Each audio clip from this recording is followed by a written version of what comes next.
Amen. Father God, we come and we do know that what you gave is the rest. God, we thank you for the words that have been sung. Thank you for the prayer. We thank you, God, for your children who have made it into the house this morning. Yes. God, we come because this is the day that you have made. We shall rejoice and be glad in it. Thank you, God, for watching over us all night. Thank you, God, for the testimony that remind us that your angels are always watching and protecting us. Truly, Psalm 1 to be here, but could not be here. So, God, we thank you for allowing us to be a testimony one more time. God, we ask that we continue to go and worship in your word, that you be with us and bless us. God, I've been crucified with Christ. It is no longer I that live, but Christ who lives in me. In life I live by the flesh, I live by faith in the Son of God, who loved me and redeemed me. God, I pray that the words of my mouth and the meditation of my heart be acceptable in thy sight. Oh God, my rock and my strength and my redeemer. Amen. Amen. Amen. For just a few minutes, you will go with me to the book of Matthew, chapter 6. Chapter 6. Read from the NRSV, Matthew chapter 6. Amen.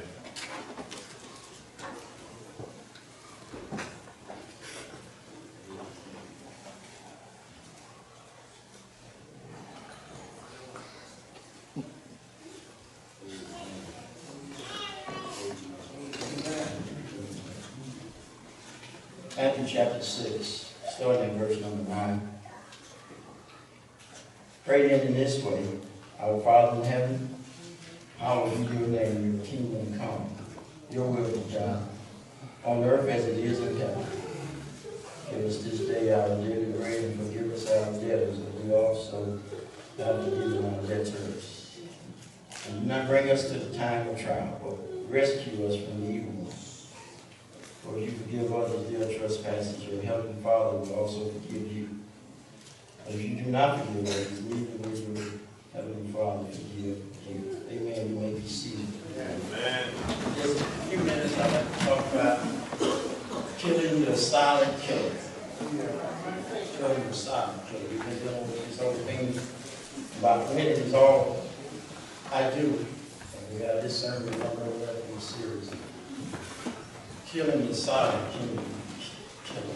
Today, my sermon will be more of a topical sermon. I love preaching expository, but to cover the context of these verses that has been read, it will be done from the topical point of view. We took a poll or a survey of this room today and asked what is our perspective of the main hindrance to the church.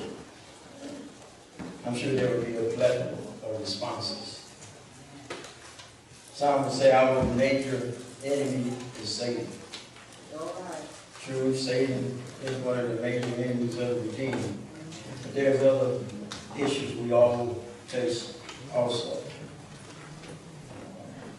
Sure, there will be other suggestions also as to what will affect us as children of God. But I would like to suggest one area that affects each of us that we don't deal with as we should. A lot of times we all walk around this issue that I believe every child of God struggle with at some point in their lives, other than finances, fitness, or faith.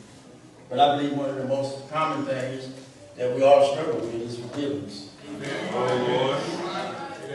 We hear a lot of talk about anthrax, AIDS, HIV. These things are all called silent killers.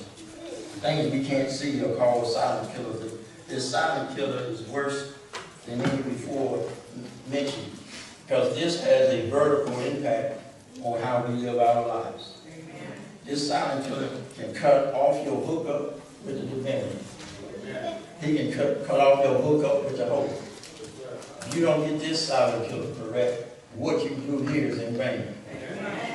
This silent killer can create physical elements that affects you and I physically.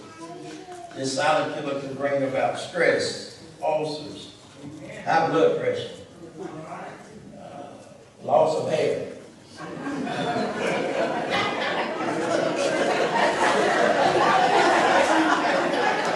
Well, y'all looking at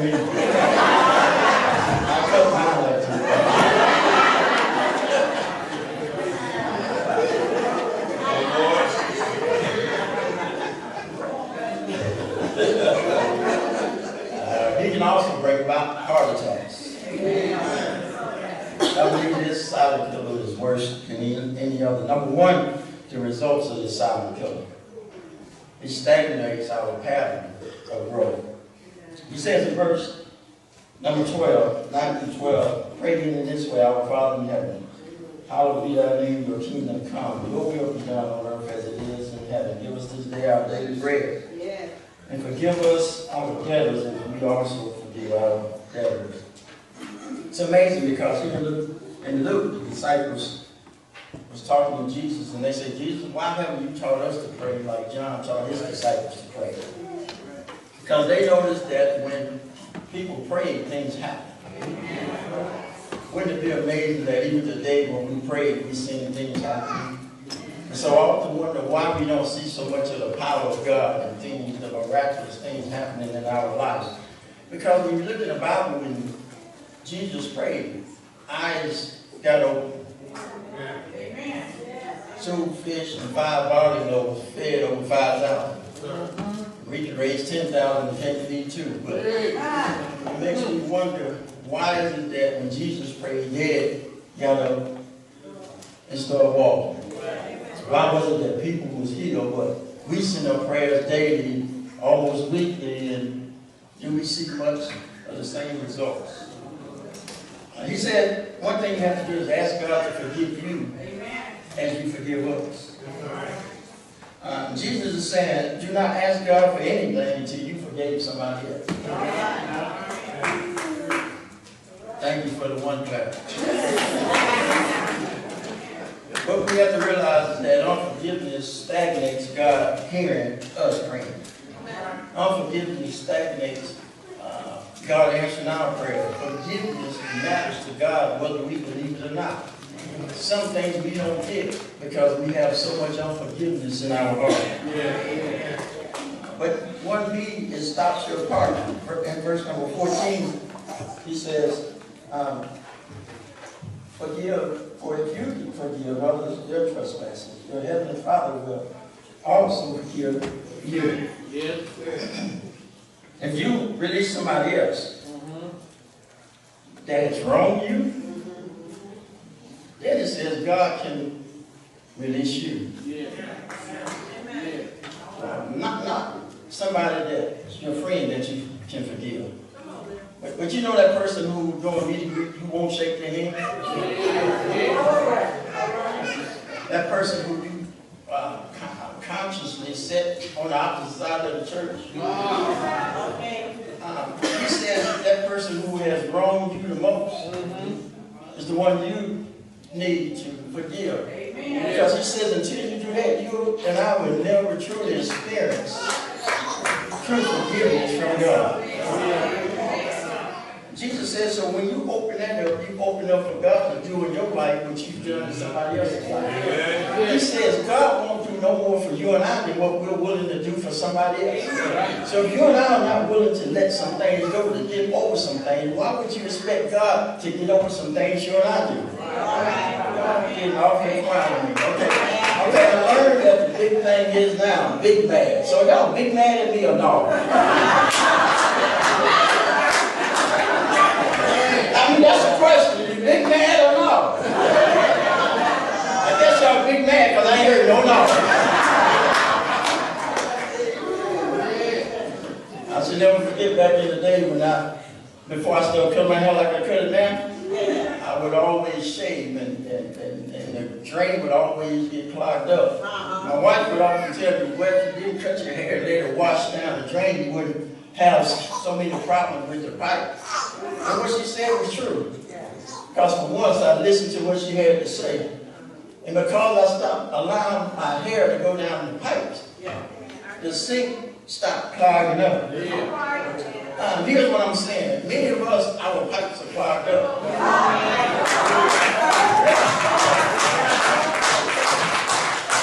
Our pipes are clogged up with resentment. Bitterness. Gossip. Always in somebody else's business. Anger. Come on. Worry. Always is clogged up because of things we won't let go. We have confused minds simply because the Word of God cannot penetrate us freely, and so it gets clogged up trying to go down because God says, I can't let it operate on you like you're supposed to because you won't get rid of some stuff. You're still holding on to a hurt and anger from yesterday. So I come today to use the Word of God as a spiritual detrainer. Because many of us have blocked up simply because of unforgiveness. An unforgiveness spirit, an unforgiveness attitude.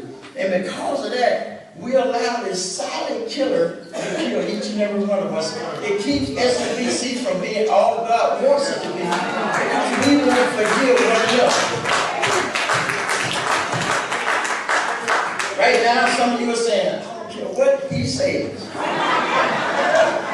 Matter of fact, I don't care what the Bible says. I ain't gonna give it him, her, or them. I just ain't gonna do it. I see it on you. Go ahead. I see it. I see it. We there. But one seed, it silences your praise. Silences your prayer. Let's look at Psalm 66, verse 8. Psalm 66, verse 18. 66, 18.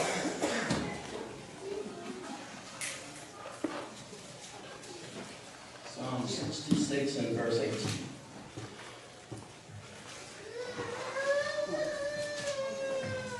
It says, if I had cherished iniquity in my heart, the Lord would not have listened. It says when we carry a lot of wickedness, bitterness, hatred, negative attitudes, negative talk, lying, spreading his. He says, God will not hear your prayers. When you got malice in your heart about one another, when he says, God won't hear your issue. Yeah. I mean, the psalmist says, if you have this in your heart, the Lord don't hear you. Have you thought about that? I mean, what the silent killer does, he reigns in our heart and he keeps stuff clogging up our prayers. And so what you end up doing is hurting yourself and hurting somebody else. Here's the question, who in your life is so important that you would want to hold on to bitterness, unforgiveness, anger, resentment so much that it keeps God from hearing your prayer? I mean, is anybody that important? That you can hold on to so much mess that God won't hear your prayer? I mean, I refuse to let, I can't let nobody be that important to me. That's about me. That's going to keep me from hearing from God. That's the case, that person becomes your God. When you put anything above God, that is your God. And so he said, when you allow anything, anybody, I refuse to let no sibling, no old time boo or booette, no sugar daddy, no cougar or cougar.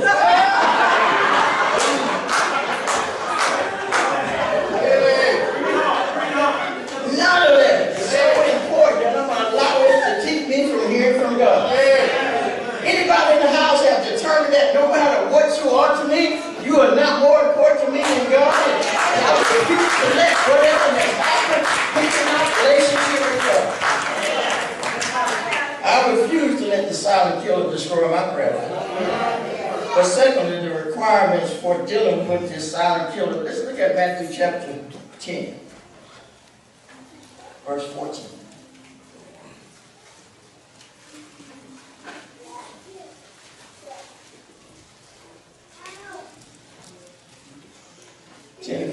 Matthew 10, 14.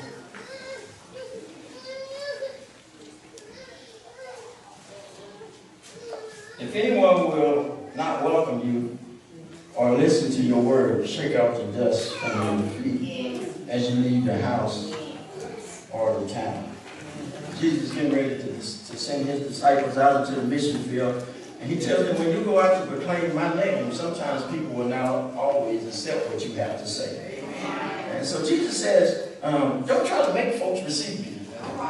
One of the issues we have as Christians, we always want to quote scriptures of folks. Trying to make them believe we something we really don't believe. He says, when you come in my name, just speak my word and let my word do the work. If people don't want to deal with you, don't try to make people deal with you. Don't try to make people see your point of view. All you got to do is tell them the word of God and let the Spirit work on you. And I can't make nobody do nothing. Jesus says at some point, you and I have to learn how to shake the dust off our feet. I know you want them to hear you. I know you want them to accept the truth. But Jesus said everybody ain't going to accept the truth. But you and I got to learn that once we deal our part, sometimes we got to do like Obama. Just, you know. We're too worried about trying to please people. But you got to learn how to cut off some stuff and some people out of your life. I know they didn't go 2 o'clock booty calls, but sometimes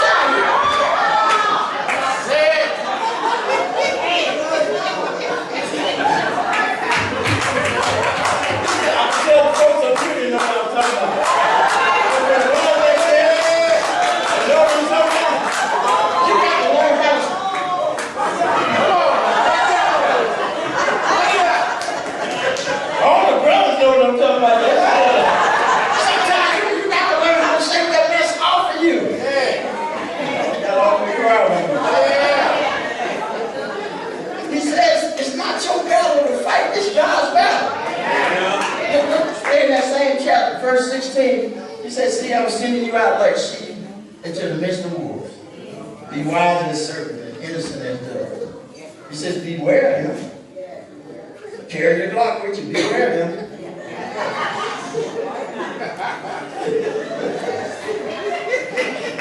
Beware of them, for they will hand you over to the council and flogging in their synagogue.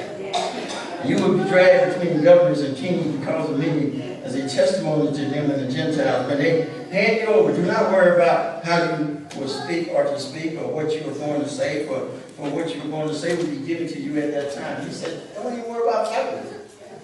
He says, you got to realize the enemy is going to attack you, but because you're my child, I got you covered. Right. See, we mess up because we want to fight our own battle. Yeah. It don't mean you soft. It don't mean you a punk. It don't mean you from the hood. Yeah. It don't mean you don't know it.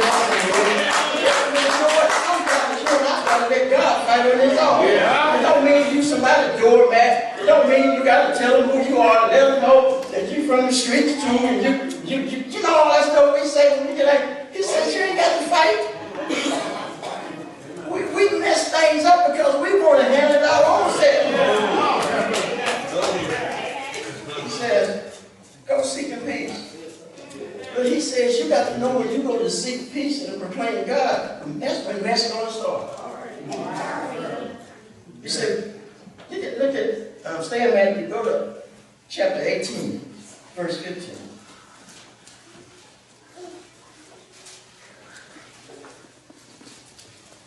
He says, watch this. He says, another member of the church sins against you. Let me read that with you. He says, so if another member of the church, where y'all back from? If another member of the church sins against you, go and point it out the fault, and the two of you are alone. Wow. Okay, hear me? He says, trustees, I know you're in the back room, I hope you hear me. He says, if another member of the church sins against you, go and point out the fault between you two alone. Truth doesn't matter, that's where 98% of them mess up. Because we don't go to that person alone. We decide they ain't going to listen to me no way. And since they ain't going to listen to me, I ain't going to go to them. I know they ain't going to hear what I got to say, so I'm going to tell somebody else.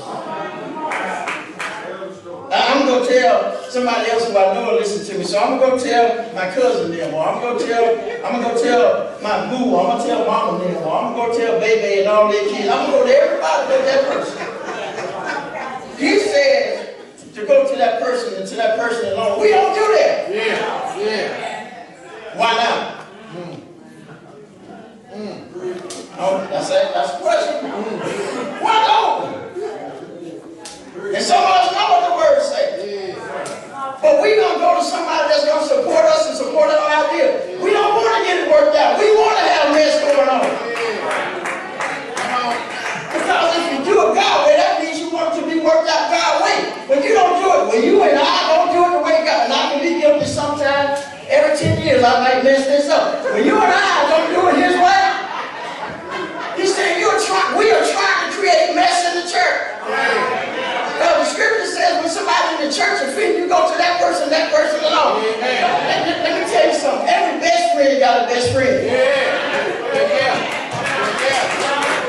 So when you say you're going to tell your best friend, guess what? Your best friend got a best friend. They're going to tell it to their best friend. See, and their best friend going to tell it to their best friend. Before you know it, by Sunday night, the pastor over here.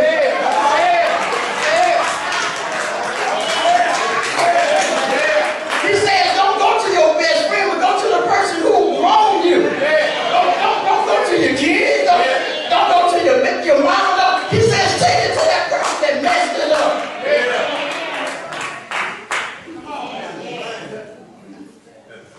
And then he says, that don't work. Get 2 more. We mess up there too. Because what the text is saying, get 2 objective-minded people. Some spiritually strong people.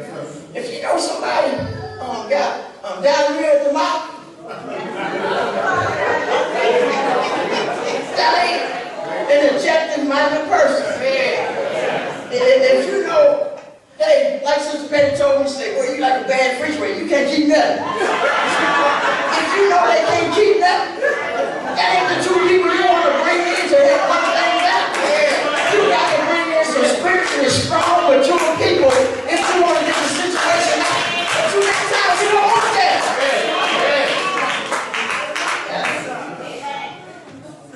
Then he said, go to the church.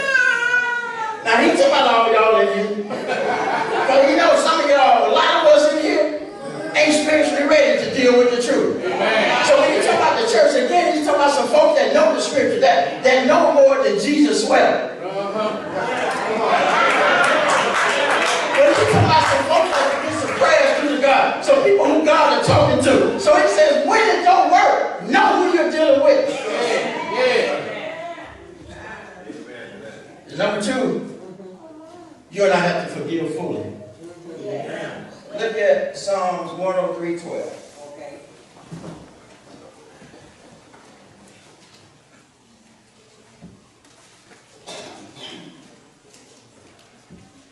Psalm 103:12 says, as far as the east is from the west, so far He, God, has removed our transgressions from us. He's saying, you and I, David wrote this, and he says, just like once God forgive you, move your sins as far as the east from the west. When the text says He would throw them in the sea of forgiveness, expect your kinfolks to get their fishing pole to go out and try to fish it up. But he said, just like God separates our sins from us, just the way we ought to do one another.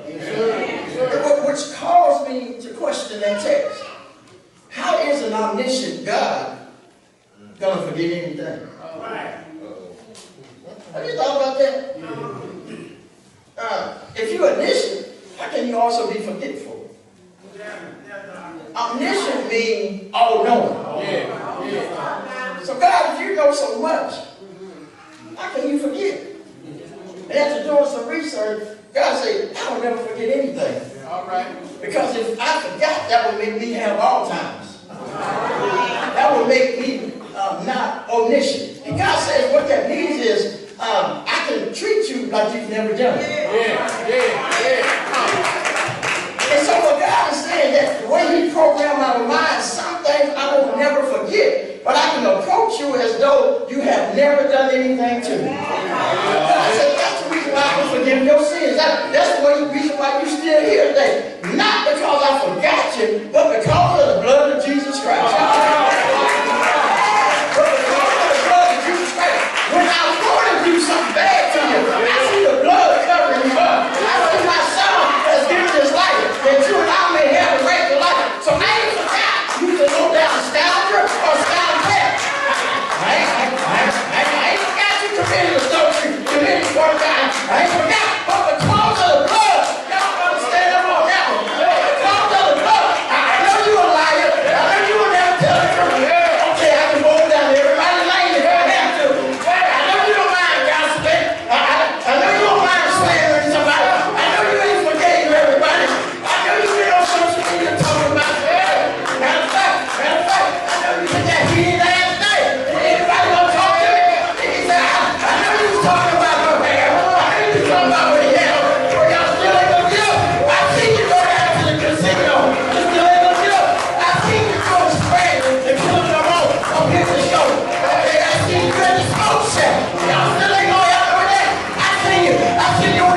Jeremiah chapter 31, verse 34.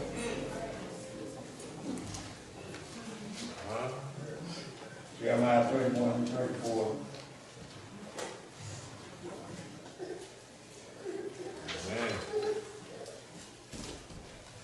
He says, no longer shall they teach one another, or say to each other, know the Lord, for they all shall know me.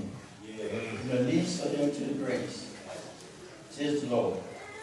He says, for I will forgive their sins. I will forgive their iniquities, and remember them no more. Don't we serve a good God? Yeah. To know us? Yeah. I mean, really know us. Yeah. And still care about us? Come on. Yeah. He said, I will forgive you. I know something. Not like the stuff you said you ain't gonna do no more. I know you're gonna do this evening. He said, No. he said, I still forgive you. Yeah. He says, I won't remember them anymore. You and I have got to do the same thing. Oh, Lord. You see, when you and I can deal with each other like that without holding things against one another, we'll be able to start seeing the power of God working more and more in our lives. But thirdly and finally, the rescue from this dangerous killer. There's a rescue for all of us. And we want to kill this silent killer. This in Ephesians chapter 4. Verses 31 through 32.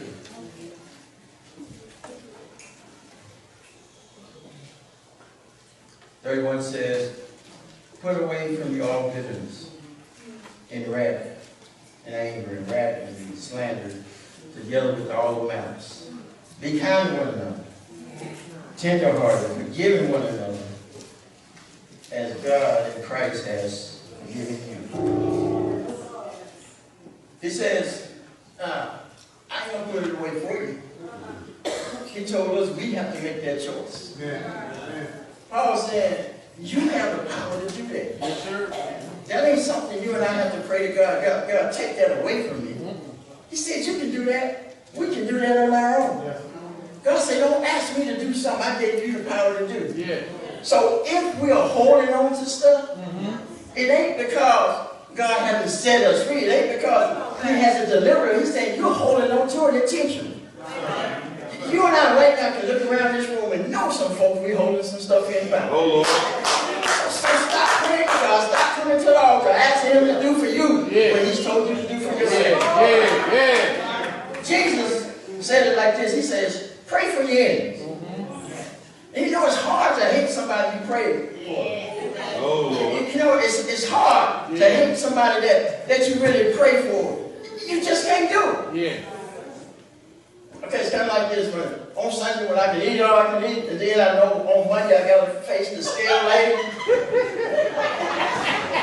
It's funny because a week ago about 4 of us in there waiting to get on the scale.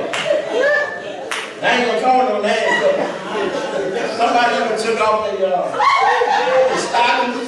I looked at like the first grade, and they said the stockings made a difference.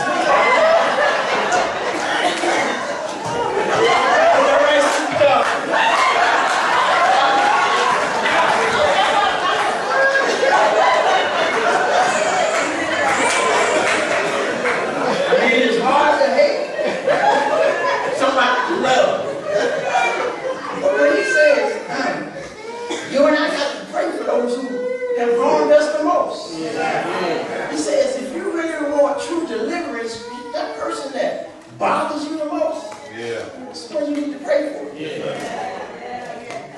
We need to stop always rebuking people and start praying for people. I think that devil in the name. No, pray for them. Our war is not against flesh and blood. No.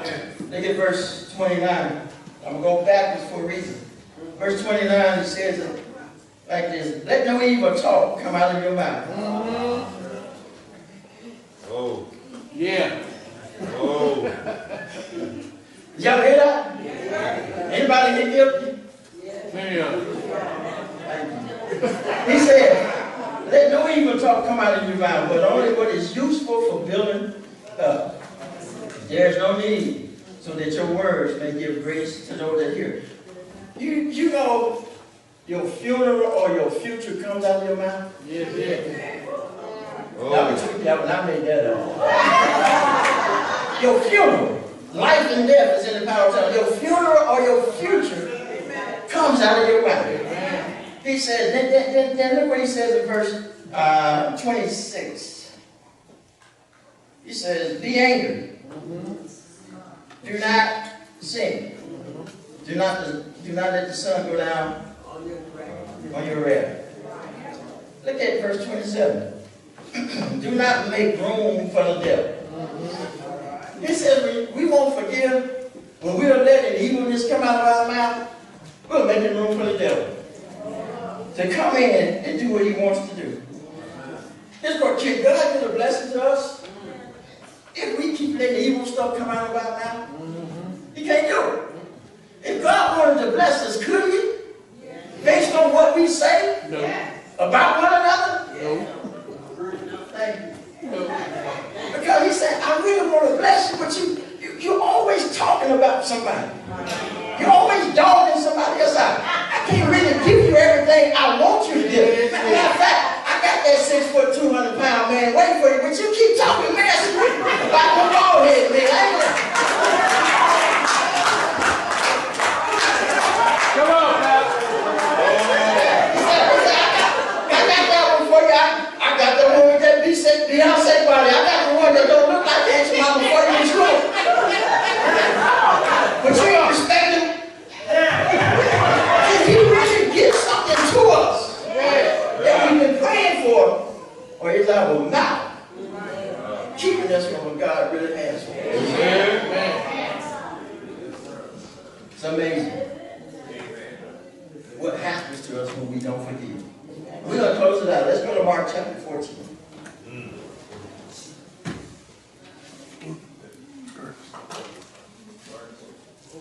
Mark 14.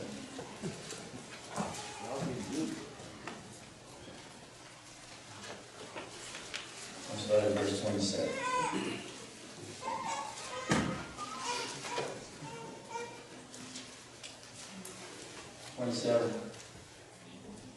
And Jesus said to them, you will all become deserters, for it is written, I will strike the shepherd, and the sheep will be scattered. But after I am raised up, I will go before you to Galilee. Peter said to him, even though all become deserters, I will not.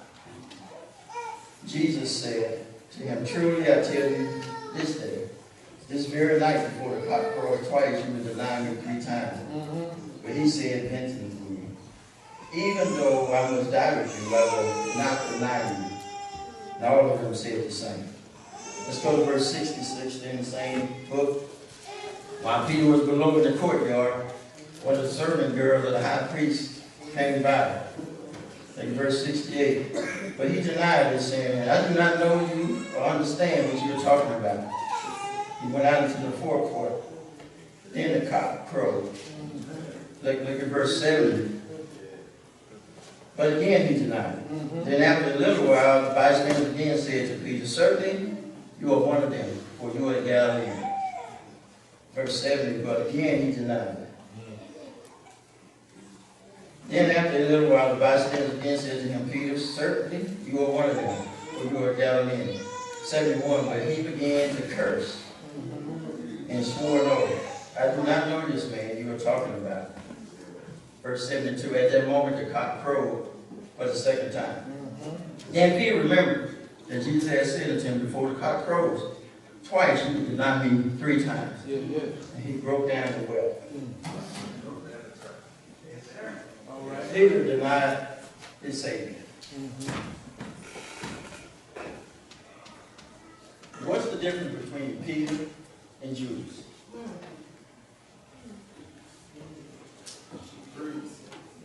Peter weeps. Judas, when he sold, he took the money back. He took the money back to those he got it from. Judas come back and hanged himself. Peter denies Christ, but he doesn't take his life. What's the difference? And it's right there in verse 72.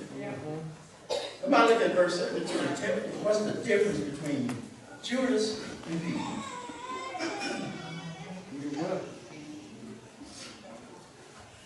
Verse 72, what's the difference between Judas selling out Christ, Peter denying? They both sold him out. Is that there in verse 72? The answer is in verse 72.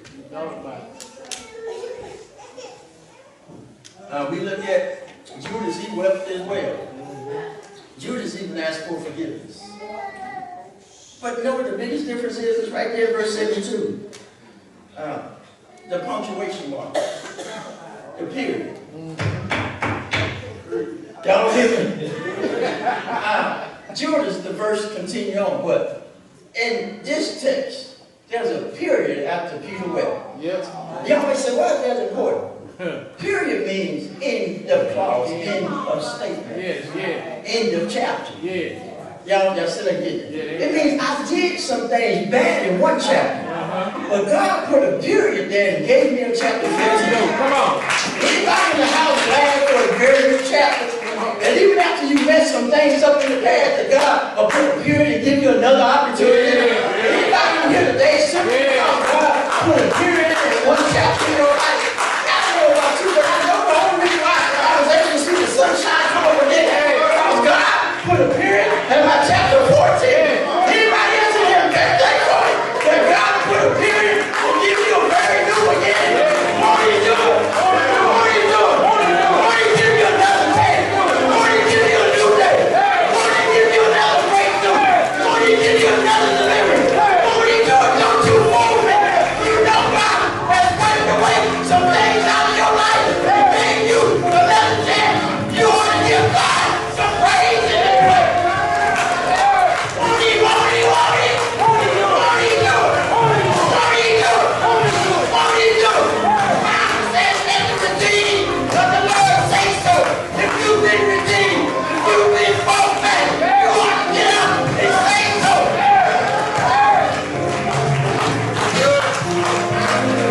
He'll do it. Everybody else has given up on you. He'll do it. He'll give you 15 to chapter 16 to chapter 17 because He knows what He has. Will you all please stand and go to the church?